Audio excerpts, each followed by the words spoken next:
This is the X-Zone Broadcast Network, broadcasting worldwide on broadcast affiliates and satellite program providers, including CNN Broadcast Network, Sirius Satellite Network, Star Media, Good News Radio Network, Angel Broadcast Network, Wiki Broadcast Network, and WPBN TV. For more information on the X-Zone Broadcast Network, visit us at www.xzbn.net.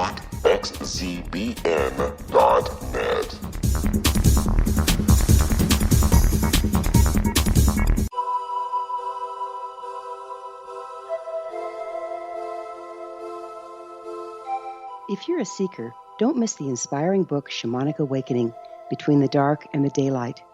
This remarkable work chronicles shamanic counselor and indigenously trained dream decoder Sandra Cochran's 35 years of experience with diverse wisdom keepers throughout the Americas. Sandy's initiations across the British Isles, Turkey, Greece, and Egypt, combined with her knowledge of symbology, psychology, and myth, influence her dream blog and workshops. Sandy offers private readings, sacred international journeys, a meditative CD, and her book, Shamanic Awakening, to encourage you as you navigate your earth walk and create a deeper connection to yourself. Find this and more at her website, starwalkervisions.com.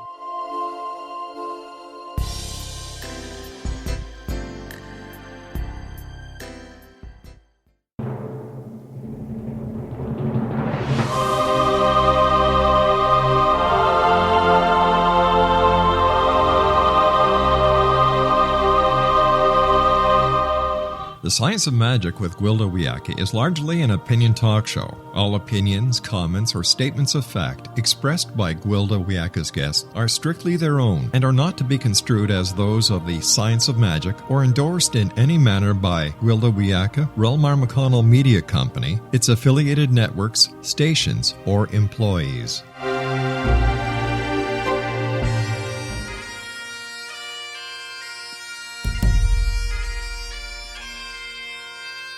Welcome to the Science of Magic with Gwilda Wiyaka, a program dedicated to uncovering the unified nature of reality and humanity's ever-evolving place as truly galactic beings.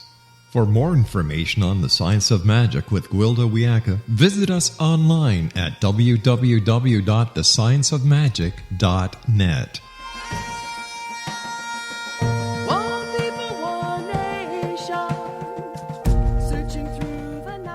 Welcome to the Science of Magic, a place where science and magic come together to transform fact into evolving truth. We're proudly coming to you through the ever-expanding X-Zone Broadcast Network, xzbn.net, and can also be found on our website, thescienceofmagic.net. I'm your host, Gwilda Wiyaka. This hour we'll be exploring shadow dancing. For millennia, we've all been driven from our natural balanced expression through imposed guilt and shame. Used everywhere from parenting practices to religions, guilt and shame are favored forms of control. Much of our natural expression has been judged against and found wanting as we eat from the tree of the knowledge of good and evil. In other words, we step out of unity consciousness into polarized thinking. Polarized thinking effectively casts us out of the garden of unity. In unity, we accept all things as equal, leaving us free to discern what expression is appropriate in the moment. In polarized thinking, it's an always or never scenario. This not only cripples us by denying our access to half our natural expression, but it has us judging against part of our nature as bad or evil and shoving it firmly into denial. When we place something into denial, we don't abolish the energy, but rather compartmentalize it to the point we're no longer in conscious control of its expression. If we're in denial of its existence as part of us, it's seen as belonging to others, leaving us with no power over it. When we compartmentalize any portion of ourselves, we no longer have access to it, diminishing our personal power. It takes power to compartmentalize, further draining our resources. Denied expressions are no longer subject to the counterbalancing aspects of the whole. They become stagnant and toxic, acting outside of our conscious control. Whenever they show their ugly, distorted heads, we deny them over and over again. Instead of owning these shadow parts, we project them onto the world around us, creating an enemy to destroy. Sadly, the enemy is us. We are in effect attempting suicide. This is the basis behind all bigotry, war, and persecution. Hitler projected his denials upon the entire Jewish race. He then painted the Jews as villains to others who possessed denials they wished to project. He made such a convincing case, it resulted in the Holocaust. This entire concept is portrayed in the poem Naji, which is Lakota for ghost or shadow self. Trapped in the dungeons of my own definitions, I can hear the tortured screams of my raw potentiality as it tries to break free. Disowned, unrecognized, invalidated, distorted by lack of interaction with the whole, it fights for its life. The very struggle further identifies it as the enemy of the status quo.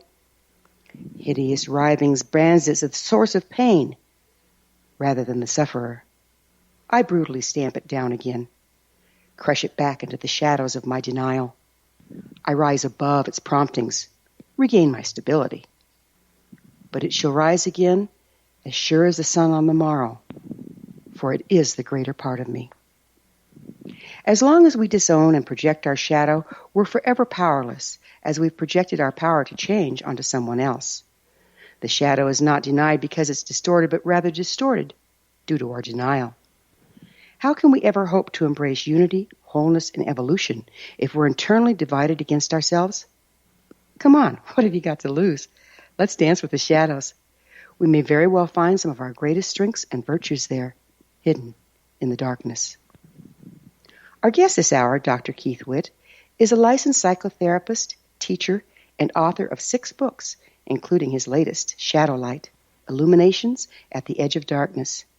Keith has explored love, relationships, and development from multiple perspectives, weaving neuroscience, integral theory, wisdom traditions, and numerous forms of psychotherapy into a coherent cosmology of love and development.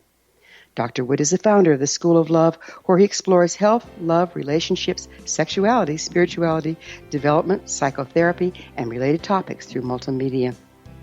After this commercial break, I'll introduce Dr. Keith, and together we'll dance with some shadows. So don't go away. You're listening to The Science of Magic. Prior innovative episodes can always be found on our website, thescienceofmagic.net.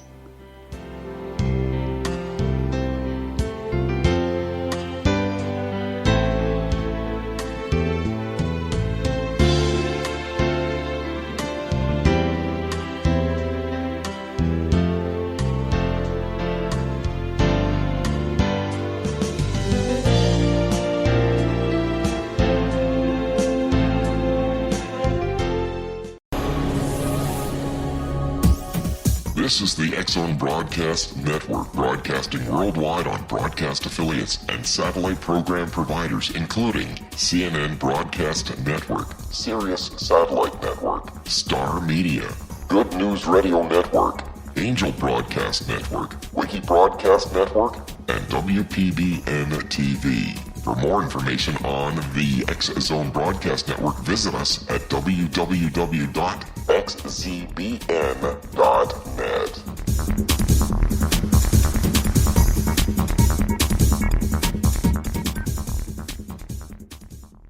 How would you like to be able to read other people's minds? Well, the next best thing is here. When you know how to read a person's name, you know how the person thinks, feels, and behaves. Each letter in our name holds a key to unlock our true essence. Our name contains both our gifts and challenges in this lifetime. Mnemology science discovers personality secrets hidden in the placement of the letters of our names, including the first and last impression people remember about us. Sharon shows us how to interpret the arrangement of letters as outlined in her book, Know the Name, Know the Person. Sharon Lynn Wyeth created mnemology science after 18 years of research and testing her theories, and has supported thousands of people around the world in understanding themselves and others better. You'll enjoy Sharon's unique teachings as she shares her system to learn the gifts behind your given birth name. Even if you don't like your birth name, there are jewels in this book. If you're thinking of changing your name, ready to name your child, or wanting to get along better with others, this is the book for you. If you'd like to improve your relationships and change your life for the better, get the book today, Know the Name, Know the Person, or visit www.knowthename.com. That's www.knowthename.com.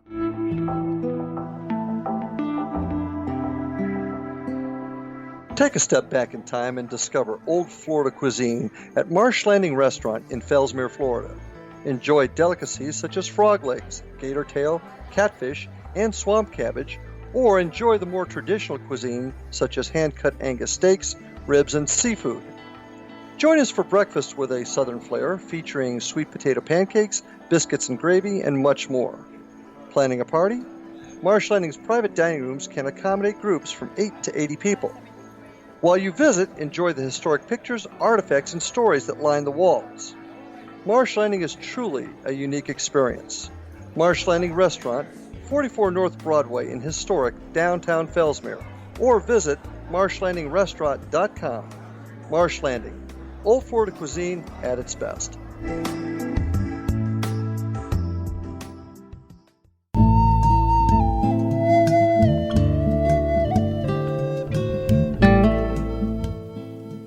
Welcome back. This is The Science of Magic, dedicated to unification and evolution of consciousness.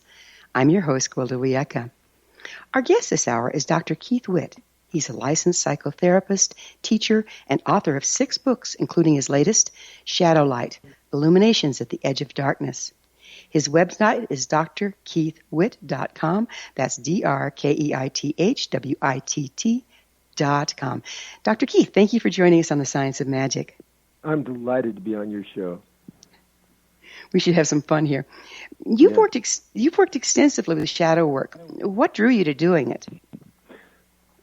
I was drawn to psychotherapy when I was 15, in 1965.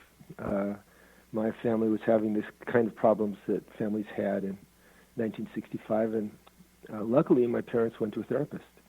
And through struggles and depression and lots of agonizing, and my parents hospitalized me when I was 15 and a half, and throughout all that storm, I established a little clarity.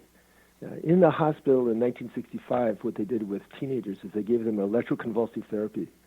And I had 23 of those treatments one summer. And strangely, it cleared my mind. And in the moment of clarity, I decided I wanted to be a warrior and a healer. And so I started studying martial arts and psychotherapy. And never looked back. Had a black belt in karate 3 years later and a license 10 years later. And as I studied psychotherapy and then taught psychotherapy and then wrote about psychotherapy, I began to realize that so much of what we do and say and think and feel and relate is coming from areas, places that we don't have conscious awareness of. And that's positive and negative. We have gods and angels and demons in us. And the angels speak to us from our unconscious, from our shadow selves, and the demons speak to us from our unconscious and our shadow selves. And part of development is learning how to strengthen our aware self enough so that we can listen to those voices. And then we can listen to the angels and say yes, and follow their advice, and we can hear what the devils are saying, and we can dialysize that and integrate that and grow our unconscious, grow our shadow selves. That's amazing.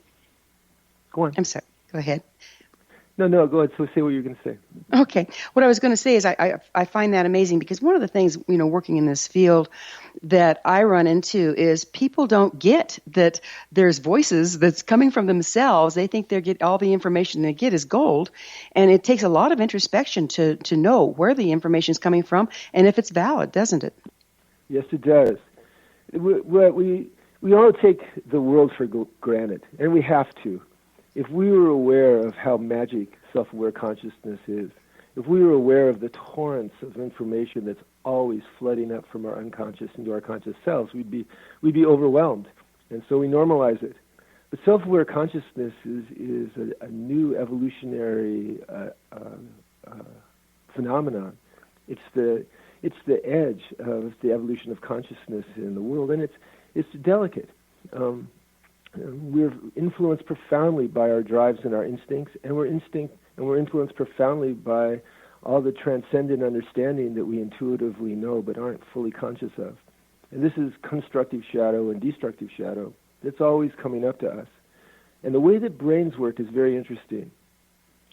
Our nervous systems are always reacting to the environment and determining whether the environment is safe or unsafe and responding accordingly.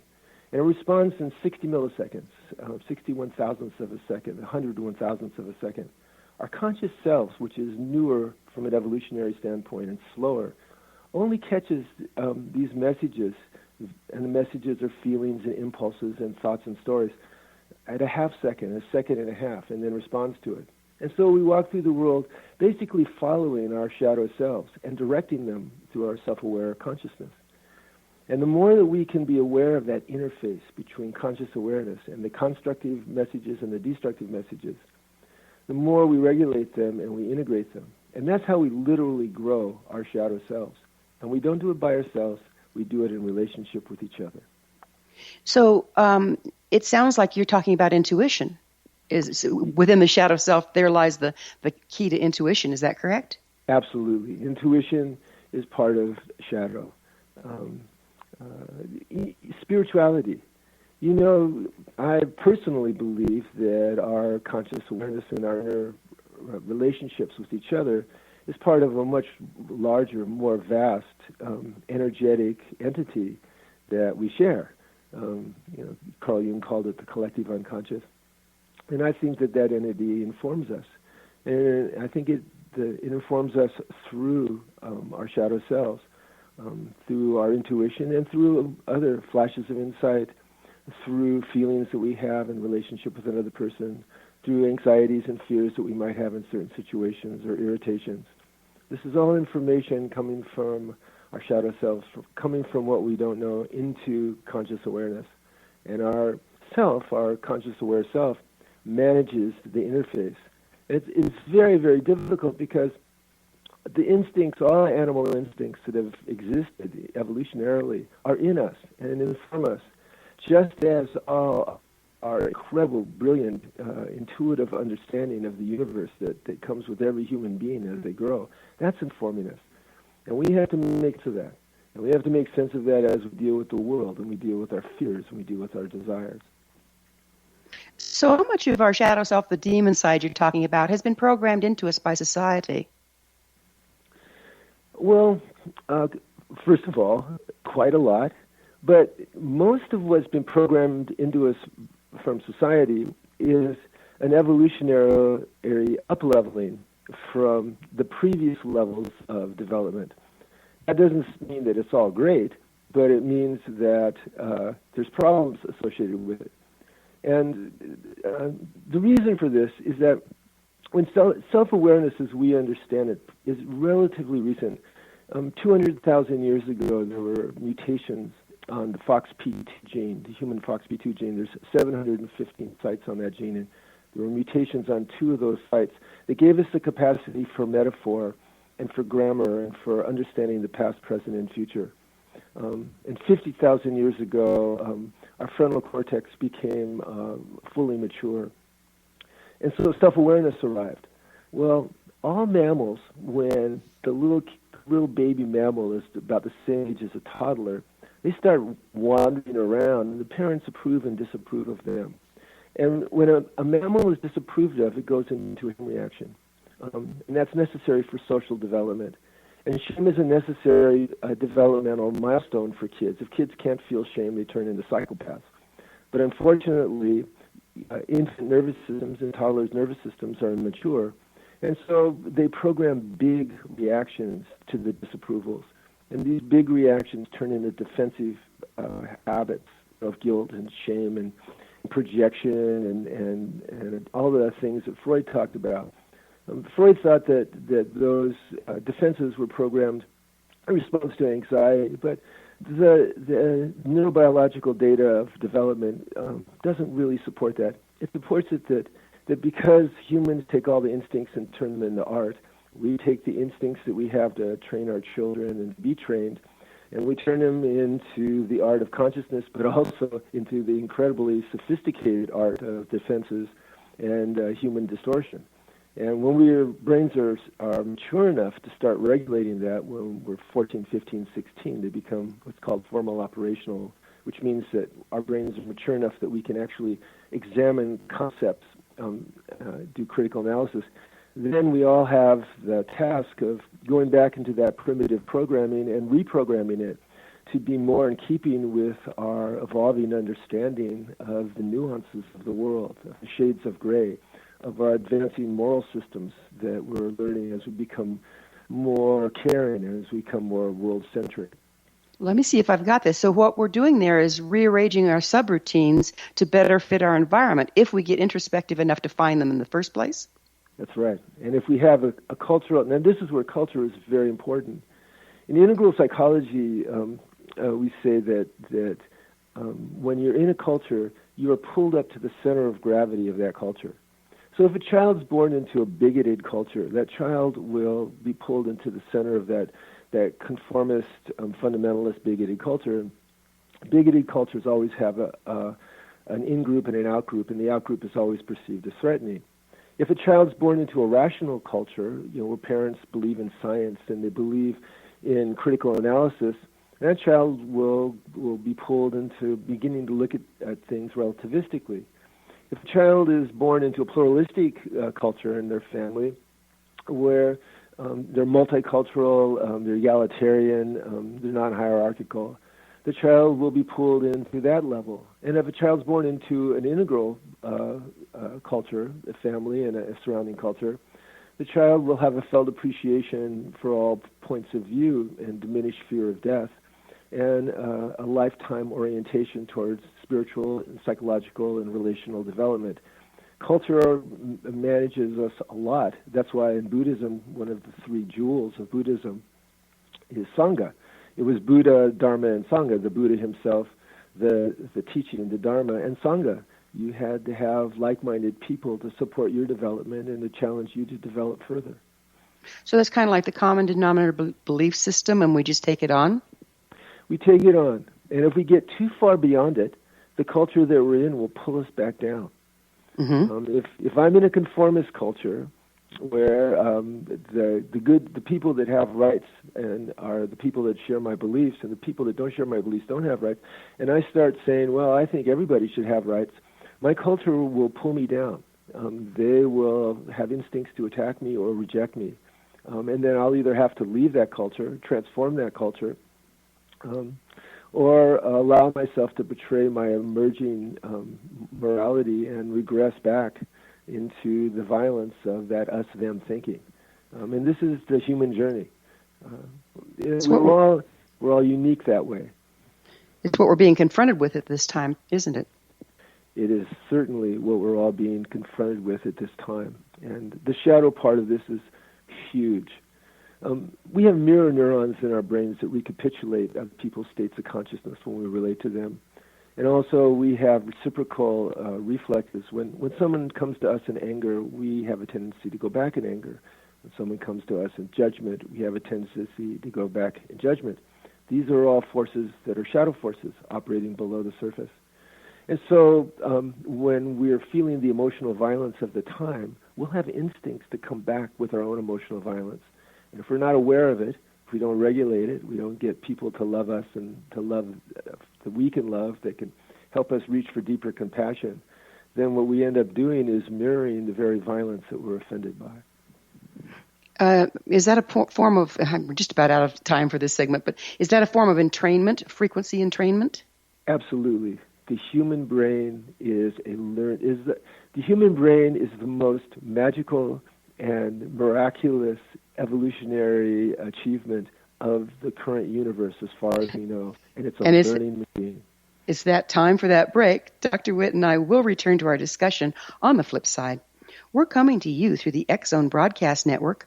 Don't miss the other fine shows and hosts on xzbn.net, and there's a gang of us. You're listening to The Science of Magic, thescienceofmagic.net. I'm Gwilda Wiyaka. There are more illuminations to come, so don't you dare go away.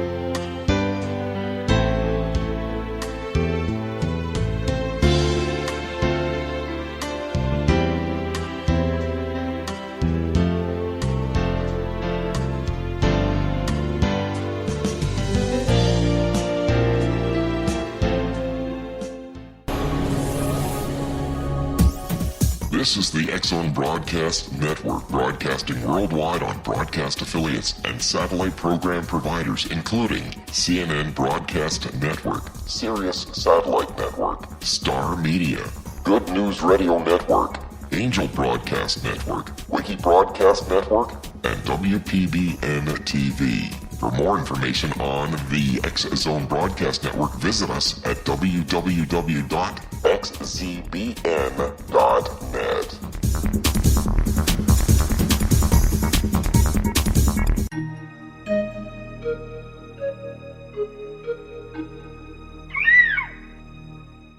While science pursues fact, magic accesses the quantum level, bridging random facts to form truth. As long as science and magic remain separate and polarized, the truth cannot be known. I'm Gwilda Wiyaka. Join me on the Science of Magic radio program, dedicated to unification and evolution of consciousness. During each episode, I'll be speaking with experienced and respected scientists and mystics. From astrologers to astronomers, from medical doctors to shaman, the scientific method to dowsing and intuition, we'll weave together information from seemingly divergent practices to promote unity and enlightenment. Join me, Gwilda Wiyaka, and the Science of Magic right here on the Mutual Broadcast Network. For more information, visit www.thescienceofmagic.net. Gibbs A. Williams, Ph.D., is a practicing psychoanalyst, supervisor, researcher, and author in New York City. Much of his life has been dedicated to understanding nature and the uses of meaningful coincidences or synchronicities. His radical and original non-Jungian, non-mystical, non-magical theory of synchronicities illuminates much of the fog surrounding this challenging and perplexing topic. His ideas and manners are fresh, presented in a style that is both entertaining and highly informative. He is also an expert on crisis intervention, specially focused on violence reduction for the police and citizens, mastering anxiety, frustration, and stress without the use of medication, and effectively preventing and treating heroin addiction. Dr. Williams can be contacted at his email address at gwwilliamsny11@aol.com or visit his website at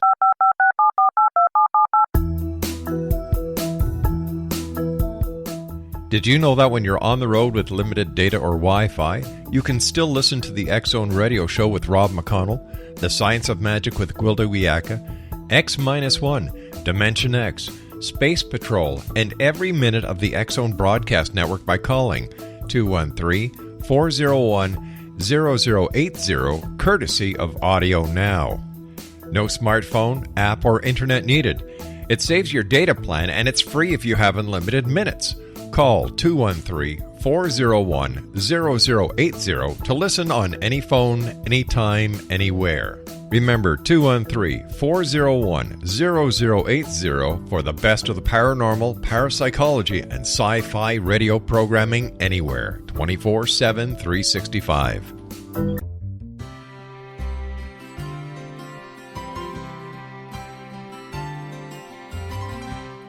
True healing must address 4 levels: physical, emotional, mental, and spiritual, for us to live joyful and productive lives. We tend to treat 3 of the 4, leaving the spiritual languishing. If you're tired of the same dysfunctional patterns cropping up in your life, Soul Balancing is for you.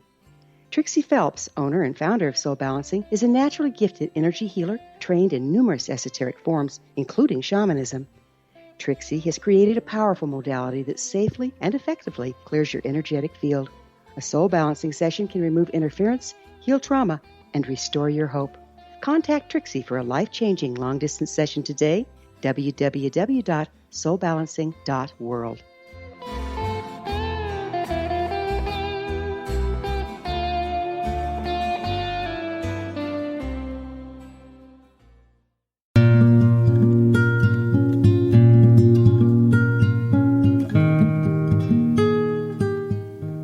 Welcome back. This is the Science of Magic, a place where magic and science come together to promote enlightenment.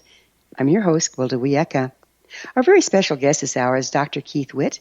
He's a licensed psychotherapist, teacher, and author of 6 books, including his latest, Shadow Light, Illuminations at the Edge of Darkness.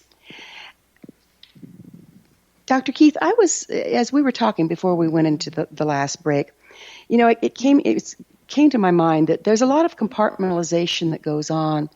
Could you speak to that as to how we compartmentalize our shadow? Absolutely. First of all, we have to exist. To exist, we have to block out everything but the present moment and then deal with the present moment. And a healthy human being, when they focus on something, their brain sends a wave called an N200 wave that blanks out the rest of the world and keeps you focused on what you're doing. That's essentially a compartmentalization. When you're driving down the road and you're spacing out and you're not really noticing the side except the scenery, except that you're driving safely, that's healthy dissociation. And so we have to be able to do that to be able to function. Now, unfortunately, we also avoid things that scare us, make us angry, or threaten us.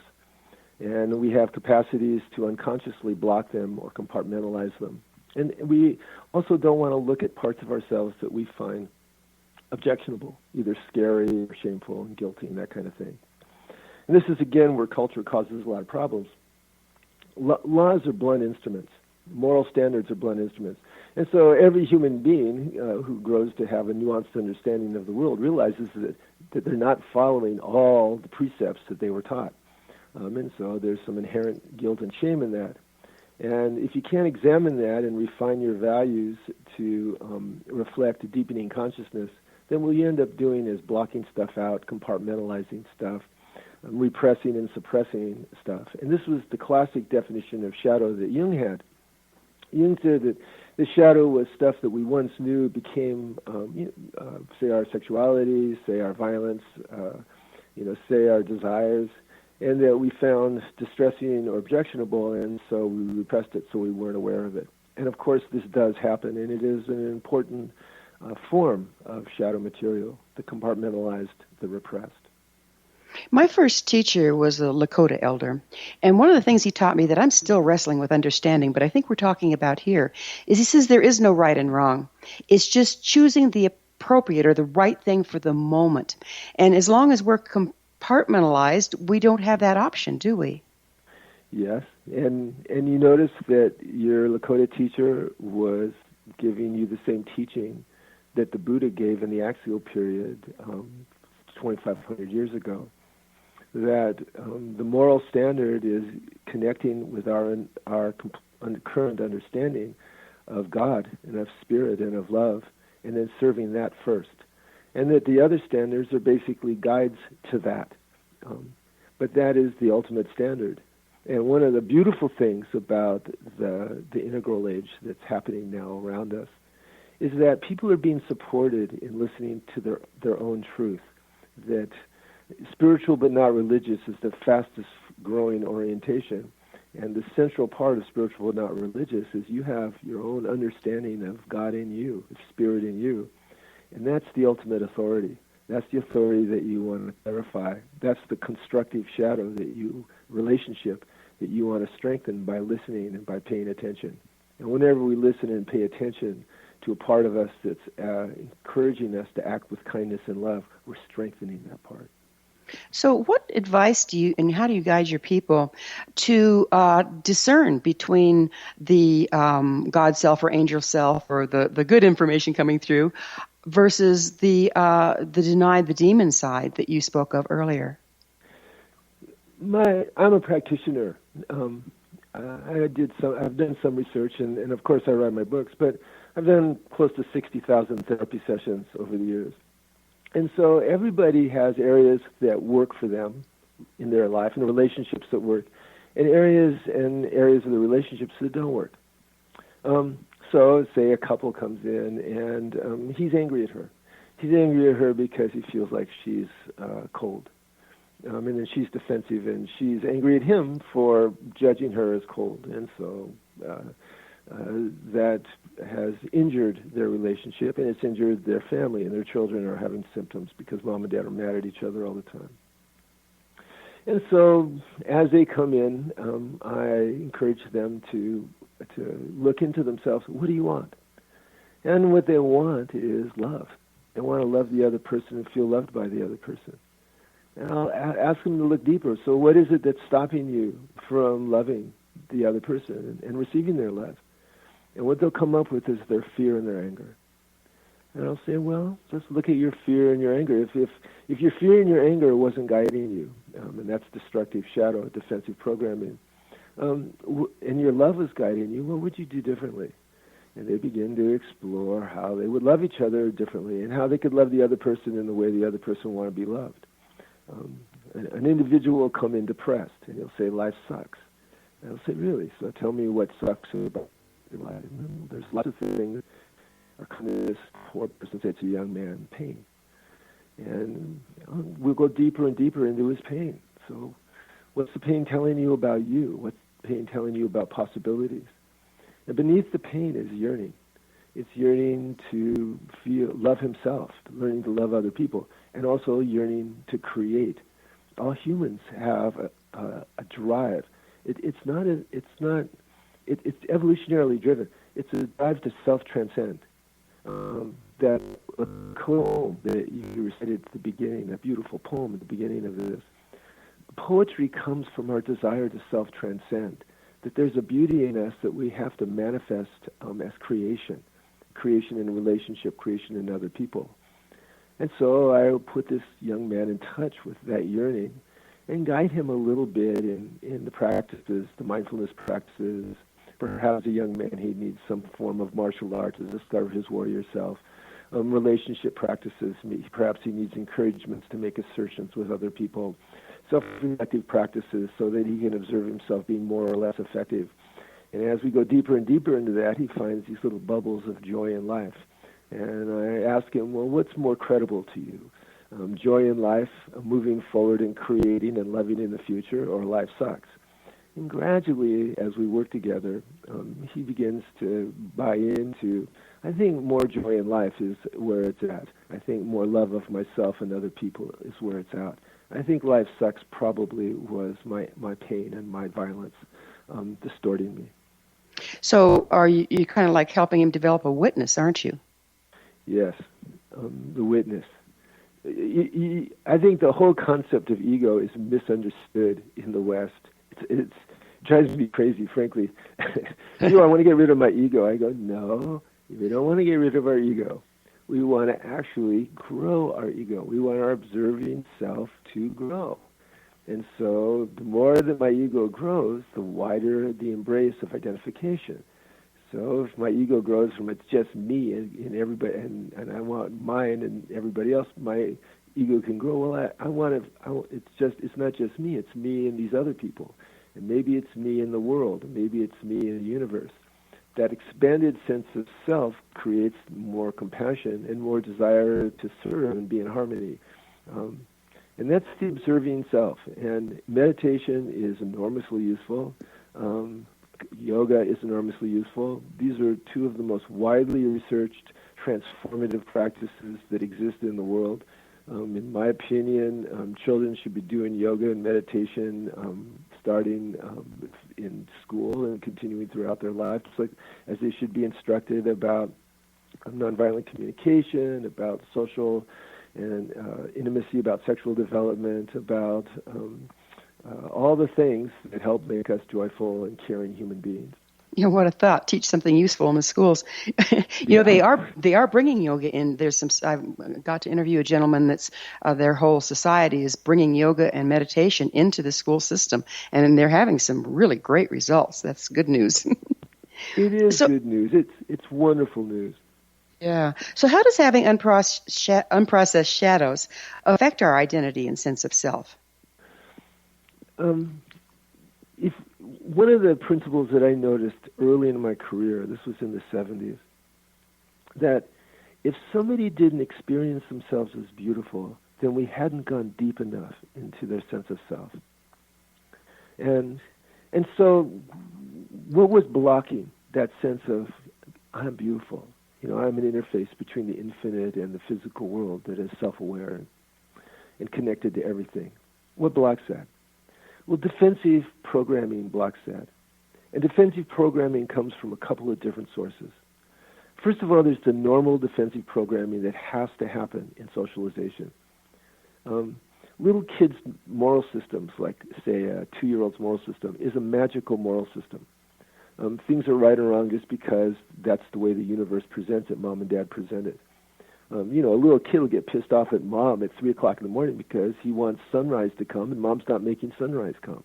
And, he believes she can do that. And it's wrong for you not to give me sunrise when I want it. The moral system of an 8 or 9-year-old is different. It's more of a mythical moral system. It's based on some kind of structure. This is where most of the religions of the world came from. And then there's a rational moral system we develop when we're teenagers. And if we're educated and if we're taught critical thinking, we become more rational, and values have to make sense. And then there's a post-rational moral system. It's based more on universal care, universal rights. And all these exist simultaneously in us. And they're in conflict with each other, and part of development is learning how to reconcile them. That's normal defenses that we have to deal with. And if we dealt as a 4-year-old with the fear of being disapproved of by trying to be perfect, that worked really well for that 4-year-old. Or if we dealt with somebody being critical of us by being critical of ourselves first, that worked pretty well for a 5 or 6-year-old in terms of making them feel a little safer around a critical person. That gets put into our nervous system, and then we have to reprogram that later. And these are now defenses that are in response to environments that aren't perfectly attuned environments, and nobody grows up in a perfectly attuned environment. So that's one source of that distress and distortion.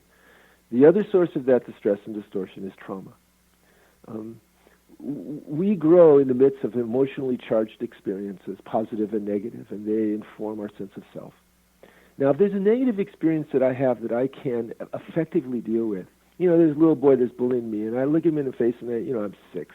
And I go, stop bullying me, it's wrong to bully, I'm not going to let you do it. I'm going to tell, your parents if you keep doing it, and he backs down. Then I feel better. I have transcended this little trauma of this kid bullying me, and I've resolved it nonviolently into a sense of triumph. That leads to a positive sense of self. But what if the kid bullies me and nobody helps? And I collapse. And I find myself collapsing in the face of people pushing me or bullying me. We're going to have to pick up with this on the other side. Dr. Witt and I will be back shortly, so don't leave us now. This is The Science of Magic, thescienceofmagic.net, the place where altruistic professionals of science and the esoteric create common ground for the betterment of our world. We're brought to you daily by the leader in paranormal, spirituality, and alternative health programming, the X Zone Broadcast Network, xzbn.net.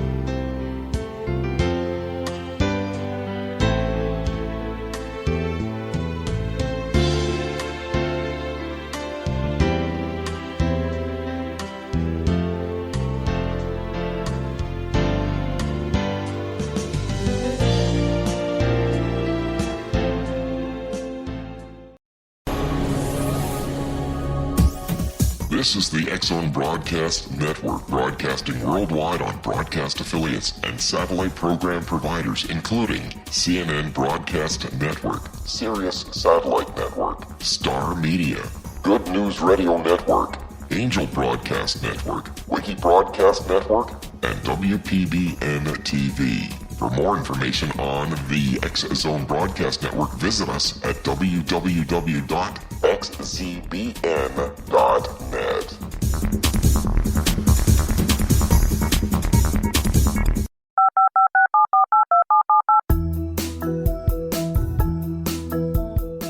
Did you know that when you're on the road with limited data or Wi-Fi, you can still listen to the X Zone Radio Show with Rob McConnell, The Science of Magic with Gwilda Wiyaka, X-1, Dimension X, Space Patrol, and every minute of the X Zone Broadcast Network by calling 213-401-0080, courtesy of Audio Now.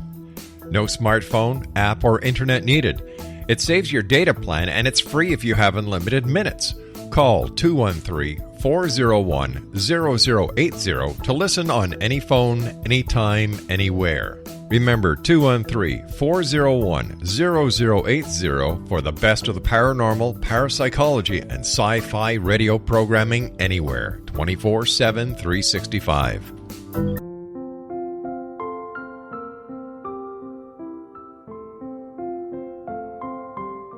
I am Dr. Carl O'Helvey, founder, president of a new cancer foundation focusing on evidence-based physical, mental, and spiritual interventions, including natural cancer cures, prayer, meditation, affirmations, nutrition, and other related holistic cancer prevention and cure modalities.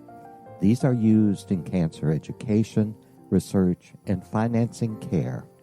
I ask for your help to continue this important work by donating at www.holisticcancerfoundation.com.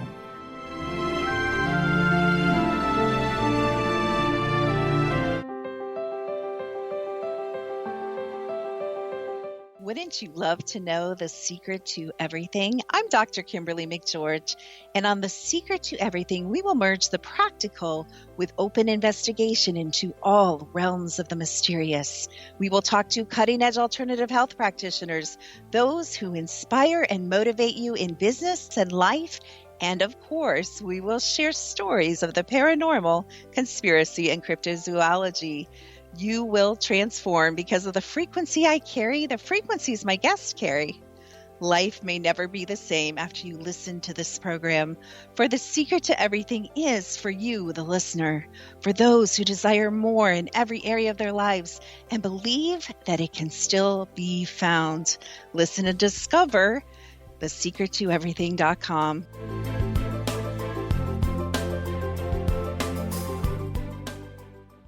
Little children aren't the only ones afraid of the dark. Millions of soldiers return from war zones with PTSD, anger, frustration, fear, and loneliness, much of which surfaces during the darkness of the night. You have the chance to change the lives of these American heroes. Songs and Stories for Soldiers.us provides free MP3 players for these men and women.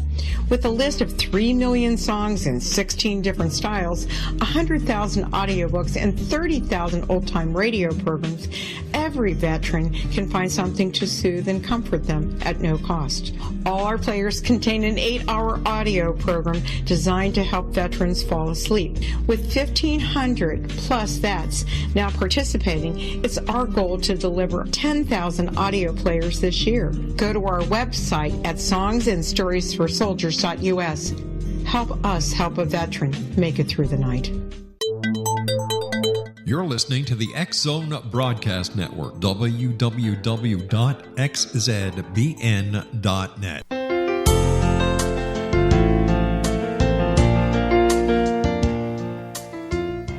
Welcome back. This is The Science of Magic, bringing together gifted people of service to the world. I'm your host, Gwilda Wiyaka, and one of those gifted people of service is our guest this hour, Dr. Keith Witt. He's a licensed psychotherapist, teacher, and author of 6 books, including his latest, Shadow Light, Illuminations at the Edge of Darkness. Dr. Witt, what can you tell us about shadow and projection? Projection is taking a part of myself, and rather than being aware that it's a part of myself, say a part of me that is angry or that's sexual or that's very wise, it can be positive or negative, and projecting it onto another person and relating to them as if they're having that. Easiest way to see it in a positive sense is I'm with a spiritual teacher and I project my own wisdom onto that person, and he says something that resonates with me, and I go, oh my goodness, you are so wise, and I know so little. And yet, my resonating with that spiritual teacher is actually my own wisdom resonating with him that I'm not aware of, that I've projected onto him. It's a form of giving power. Negative projection is projecting something negative. I say I'm having an argument with my wife, and I say in a harsh tone, you're being mean to me. Well, actually, I'm being mean to her. But instead, I'm imagining her being mean to me, and I'm attacking her meanness rather than confronting my own anger and my own aggression. and hostility. This is particularly egregious in violence. Violence is the source of almost all human problems, and what we do is we take our own violence, our own distress, project it onto other people, and then want to attack it. And so what happens with other people when they feel attacked is they will have aggressive responses, and then they'll imagine us being not nice people who are in a distressed moment. They imagine us being horrible people. They project that, and then this is where escalating conflicts come from, and that's where marital arguments come from, and that's where world wars come from. And to the extent that we can be aware of what's going on inside of us and how we project it onto other people, we can regulate that, and we can relate in a much more effective and compassionate way, both with ourselves and with the world. So is shadow work dangerous? Can a person become overwhelmed when you enter into it? Absolutely. As I was saying earlier, another source of compartmentalization and defenses is unresolved trauma. These traumas exist in us in many forms, and mostly in the form of, if we're stimulated in a certain way, we can go into extreme states of distress and distortion, sometimes dissociation. And so this is the power of consciousness and the danger. And so if we're dealing with any sense of being overwhelmed, it's always useful to be around a wise other, a spiritual teacher that we trust, a psychotherapist, that kind of stuff. And since we're all humans, we're born addicted to other people. We're born in relationships. We are the most relational species on this planet are human beings. We're one of the only species, for instance, that we can have multiple attachment figures raise an infant. And so, when we begin to feel that sense of overwhelm, one of the best things to do is to be around someone that we love and trust and that loves and trusts us. And so in that sense, whenever we can have a culture around us of love and trust and understanding, we can go almost anywhere. And we should, because the ventures into the unknown, into our own beauty and our own darkness and violence, that's what leads to transformation. That's what leads to that personal evolution that all of us hunger for, that self-transcendence. That self-transcendence is not random. It's going in a direction of felt unity with everything and service to the world. That's where all the developmental lines lead. That's amazing to look at it happening at this time. If someone's interested in moving into this shadow work, what do you suggest is the first most viable step for them? I'd say the first most viable step is to have a contemplative practice. The easiest ones are downloading meditations online and doing them every day. This literally creates the neural territory in your brain, the frontal part of your brain, for self-observation, and it begins to teach compassion, self-observation. And the second thing is to develop relationships with people that you respect and care about that seem like compassionate and understanding people.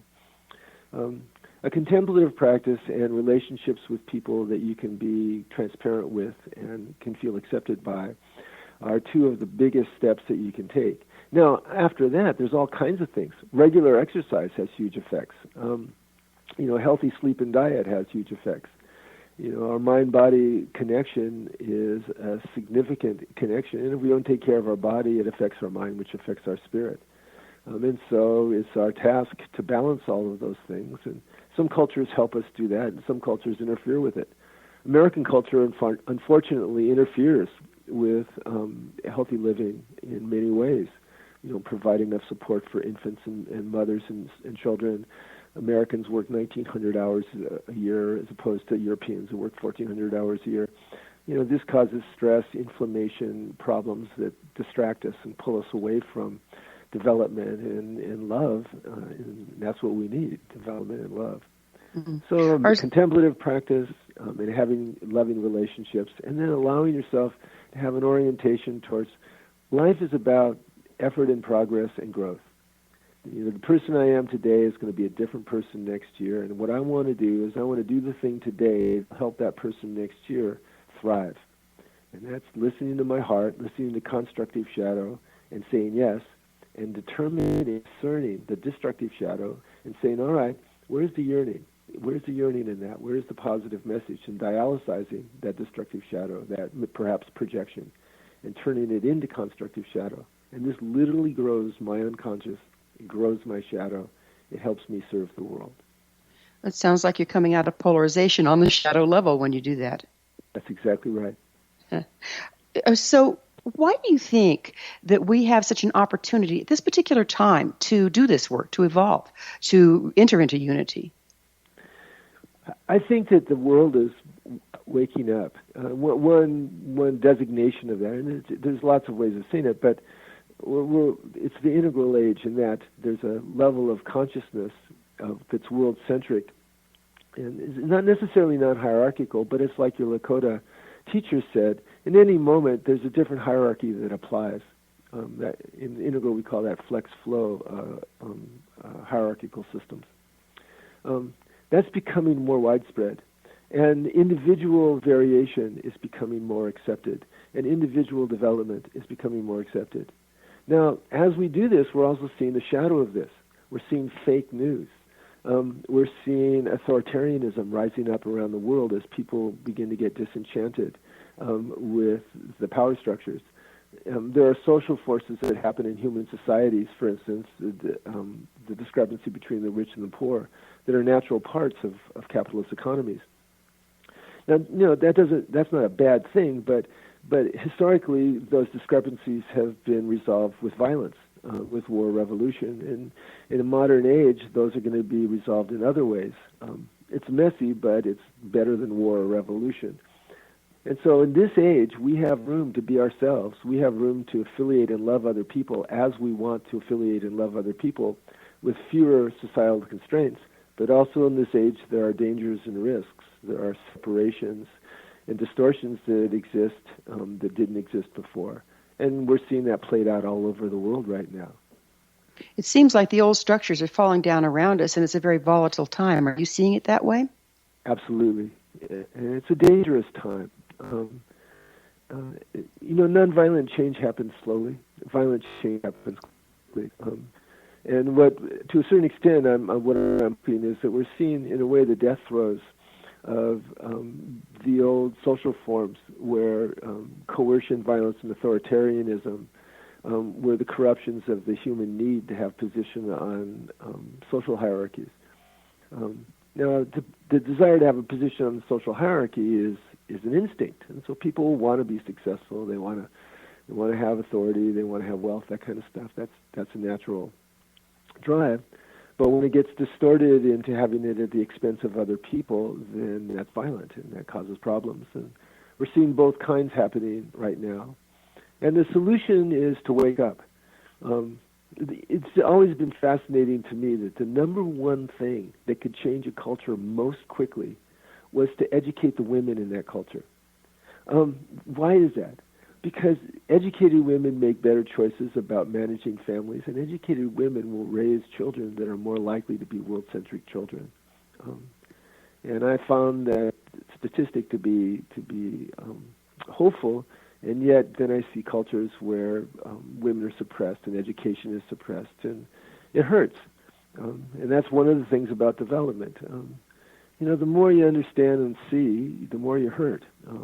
The less you suffer, I think, because you have that sense of understanding that we're all serving something larger than ourselves. But as long as one child on this planet is not being cared about, I'm going to suffer. I'm going to hurt. Isn't that what it's about? It's like thawing out a frozen limb. As we become more aware, we start to resonate with the pain around us. Yeah. It's difficult in that way. I can't thank you enough, Dr. Witt, for being on the program and bringing all this wonderful wisdom. And we're about out of time, but again, thank you so much for being with us. It's been wonderful being with you, Gwilda. Our guest this hour has been Dr. Keith Witt, a licensed psychotherapist, teacher, and author of 6 books, including his latest, Shadow Light, Illuminations at the Edge of Darkness. His website, drkeithwitt.com. This has been The Science of Magic.